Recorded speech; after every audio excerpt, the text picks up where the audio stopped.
traffic jam. Drip like jam, water. Hit the brake. Beep beep. Drip like jam, water. Hit the brake. Beep beep. Get out of my way! Yo, what want me you? You're watching The Traffic Jam. Welcome everybody once again to Traffic Jam. Like I always say, I'm not your regular host. I'm just filling in. My name is Mark. And on today's show, we have a hilarious new comedian. Her name is Megan Noel. Megan, how are you doing? I'm good. How are you? I'm doing all right. Now, I said you're new. How new are you? My first time getting up on stage was in April of this year. Wow. Okay, in April. So, do you remember the first joke you ever told on stage? The first joke I ever told on stage was, it was a joke about my ex and how I got dumped. Can we hear it?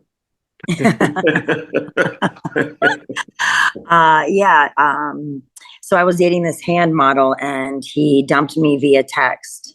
And it just left me. The last thing he ever said to me was, I just want a clean break. And I find that hard because every now and then I'll see his ads on TV or Instagram, and I'll be like, I know that thumb. It used to be in my ass.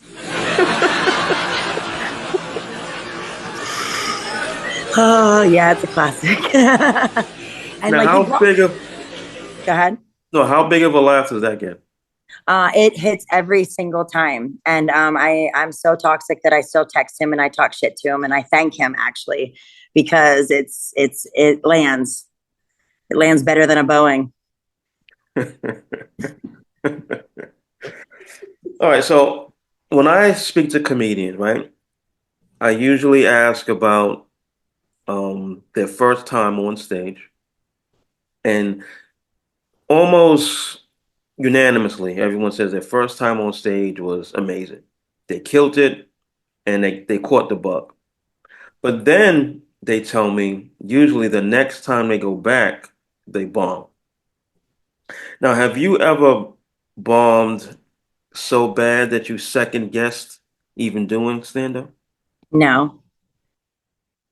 I mean, I don't know. Like I don't fear being like a public speaker, like in front of people. And I feel like I just talk about my own life. So it's real comfortable. It feels real simple for me most times. Like, I mean, there's definitely moments where, I'm learning how to do crowd work and I'm learning about hecklers and like different things that might pop up in a set. But as far as like the delivery goes, I feel like as my writing is improving, that like it's just honing in a lot. It's like very smooth for me. So I mean that's knock on wood. Obviously, I don't expect it to go perfect forever, but for the most part, maybe because I'm just so like meticulous about like doing well that like I take this real seriously. So I come pretty prepared. Now, you mentioned your personal life, right? So if you weren't doing stand-up, what would you be doing?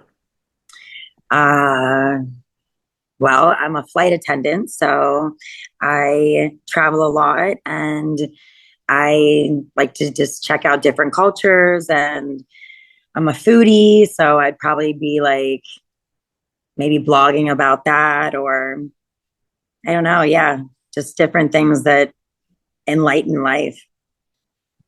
So flight attendant, that's interesting. So you're all over the place. And Yeah. all kinds of people. Do you get any material?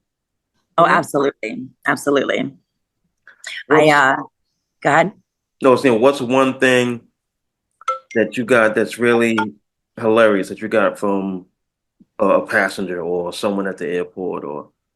It actually, probably the funniest thing that's happened lately happened last night. I was, this weekend I flew to Kingston, Jamaica, Aruba, and Miami. And it was on our flight back from Miami last night. Somebody was smoking weed in the bathroom. And like the guy that walked, no, for real. And I'm like, we're like 30 minutes from landing. Like, how can you not just wait until you get there? Like prior to this job, I used to smoke a ton of weed. So I get it. Like, I know what it's like to, be on the plane for a few hours and stuck, but like, damn. So I thought like the guy that walked out of the bathroom, like when we noticed it, was like this dude who like had this Hofstra Law hoodie on, and he's like with his wife and kid. And we're like, I just don't think that it's him. So I made an announcement. I was like, can you guys not get high on my plane? So everybody kind of just laughed about that and got real quiet. And then afterwards, I saw him at baggage claim, and we were like outside. And I was like, listen, I'm not going to get you in any trouble. I was like, I just need to know, were you like getting high on the plane? And he's like, no, but it was the people across the road from me. And I was like, he's like, he was like a normal New Yorker, he just minded his own business. So we didn't tell on him. But I was like, your kid was going to get high on this plane. Like, you have to think about this a little bit. Yeah, the whole plane could smell it. Yeah, like it was like all the way through the cabin. It was crazy. These two girls, they were just getting high. I guess they had a good time. But I mean, I don't have it to prove to that. You know what I'm saying? So he didn't say anything on the plane. So they got away with it that time. But I don't know. I'm so paranoid when I go to the airport. Like even before I was a flight attendant, like I'm so scared that like I look at a customs agent the wrong way. It's going to go wrong. You're watching The Traffic Jam. So you've been doing stand-up since April, right? Mm-hmm. Is there any comedian that got you into it, or you just decided one day I'm going to be a stand-up comedian? So I think I've been writing probably for a long time and like following comedy and knowing that I was funny and like gonna eventually like get up. I'm a huge Kevin Hart fan. I like a storyteller. I like somebody that like puts you in that moment and makes you feel that, like when he went to, where was it, like Japan, and he hit that suicided shit, like that's fucking great. That puts you right there. That gets your heart pumping. So I think I've always been, like a Chappelle, a Kevin Hart fan. Lately, we've been watching, I've been trying to catch a lot of Jay Jordan. I think he's just very like fluid, and, his rhythm is great. So it's fun to watch other comedians that like, make you leave a moment where your life might be like not so fun and just kind of have a laugh about things. I kind of like that aspect of following a comedian and like how they do their sets. If you had to pick one comedian that represents the whole genre of stand-up, who would it be? That's such a good question. It's a hard one. Man, you put me on the spot on that one. I see why you didn't send me the questions pre this. It's a hard one. I'm gonna double down on Kevin Hart. I just think that like I like what he's done with, and Eddie Murphy. I could go that route. Just people that like transcend comedy and take it into like acting and brand ambassadorship, and they become a face of things that are like way deeper than making somebody laugh. I think it really resonates of who that person is and their character and how they really are classically somebody that you can relate to and feel comfortable around. Eddie Murphy's my all-time favorite.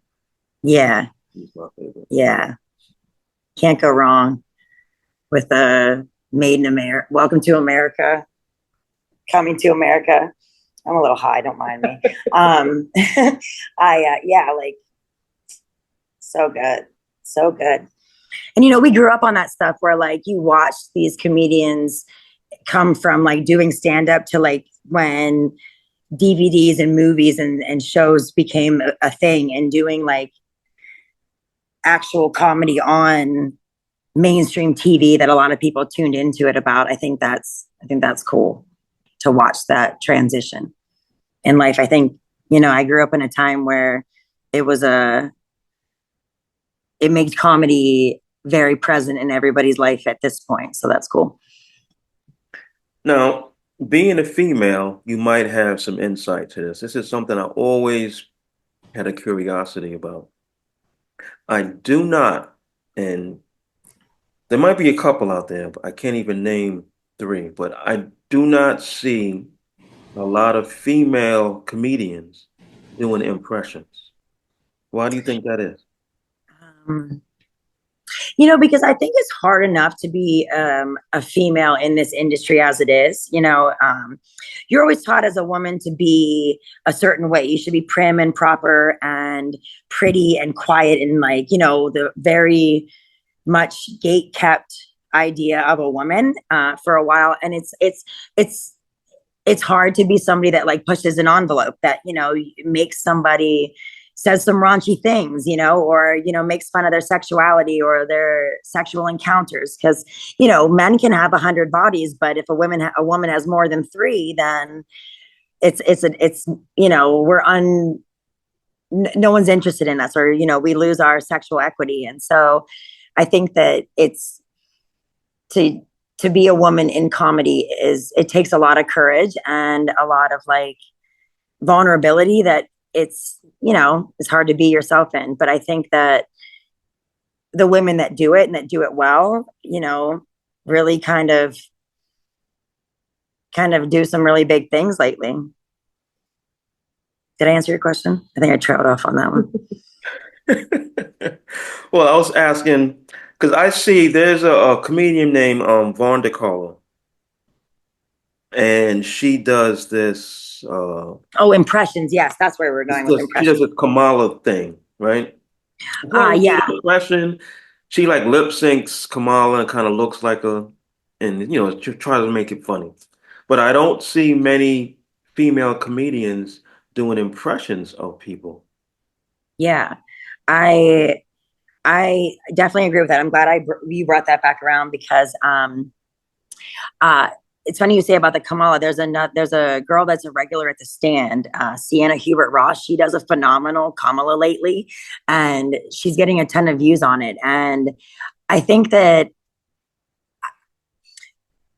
I don't know. I wish more women did do improv. Maybe that's like a thing I should focus on. Start doing some impressions. Yeah, you would kill it. I mean, yeah. That's a whole lane for yourself. Yeah, for sure. For sure. Yo, what up? It's your boy, Ari Spears right now. Keep it locked. You watching Traffic Jam. It's gridlock. You ain't going nowhere. You got no choice. Tune in. Now, you mentioned something, I forget how you phrased it, but it made me think of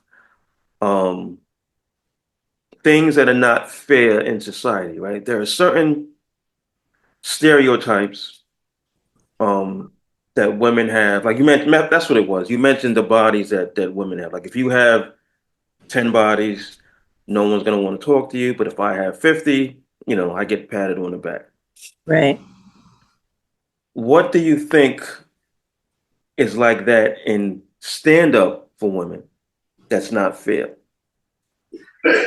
I think that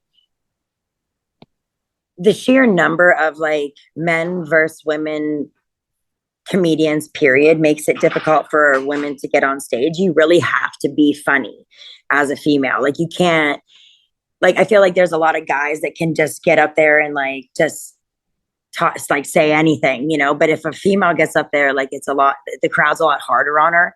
I've seen a lot of shows where the room will be silent for the girl and she said some funny things, but the guy behind her, said, just kind of maybe related a little bit better to the crowd or whatever. And he had the room go up more than she did. So, and that's like, I think it goes back to the vulnerability part. So, when you put yourself out there that like, I think maybe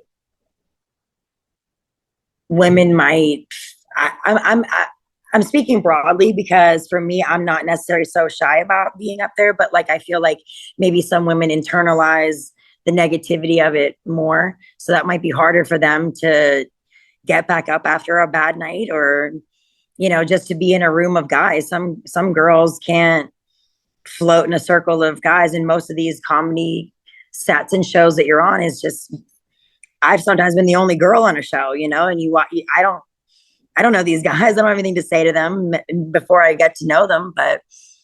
And I guess that's just maybe as I'm starting out, maybe it's different at different levels. And you get to know people, it's a lot more comfortable. I'm taking a class right now. And, the comedian teaching the class was talking about like, you should get to know and network with the people that are at your level as you're coming up in comedy, because that's kind of like your support system. So maybe it's different at a different level, but I think that just like being new is like, these are some dark, dingy clubs, and you walk in and you hope that everything goes right, right?